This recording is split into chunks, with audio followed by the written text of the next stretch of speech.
Hey guys, எங்கள் வீட்டிலேருந்து கிளம்பி அம்மா வீட்டுக்கு போன ஒரு குட்டி ஈவினிங் மினி வ்ளாக் தான் இதில் பார்க்க போகிறீங்க. ஸோ போகிற வழியில் தான் எங்களோட மாங்காய் தோப்பு இருக்கா. ஜில்லு ஆல்ரெடி ஊர்லேருந்து வந்துருந்தா. செலியாக்கு ஜில்லு பார்த்ததும் ஒரே குஷி ஆயிடுச்சு.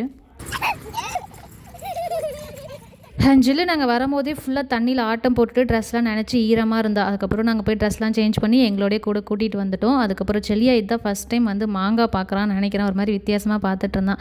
ரொம்ப நேரம்லாம் தோப்பில் இல்லை, கொஞ்சம் நேரத்தில் வீட்டுக்கு கிளம்பி வந்துட்டோம். செலியாக்கு இங்கே வந்ததுமே கோழி ஞாபகம் வந்துடுச்சு. அதை பிடிக்க தான் போயிட்டுருக்காரு. ஜில்லு இங்கேறேன். செலியா இப்போ நாய் கழிச்சு ஓடிடுவோம் பாரு. ஜில்லு இங்கேறா.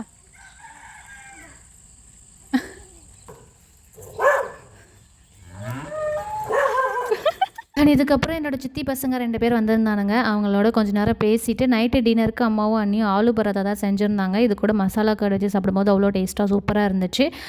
ஜில்லுக்கு சாப்பாடு விட்டாவே ஒரு ஆள் தனியாக தேவைப்படும். எங்கள் அண்ணி அப்போ தான் அரை மணி நேரம் போராடி அவளுக்கு சாப்பாடு ஊட்டி விட்டுட்டு போனாங்க. நானும் செல்லியாக்கு சாப்பாடு விட்டலான்னு எடுத்துகிட்டு வந்தா. ஜில்லு எங்கிட்டேருந்து வாங்கி வச்சுக்கிட்டு நான் தான் செல்லியாக்கு சாப்பாடு விட்டுன்னு ஒரே அடம் பண்ணிகிட்டு இருந்தா. செல்லியாவும் சமத்தா சாப்பிட்டுக்கிட்டான்.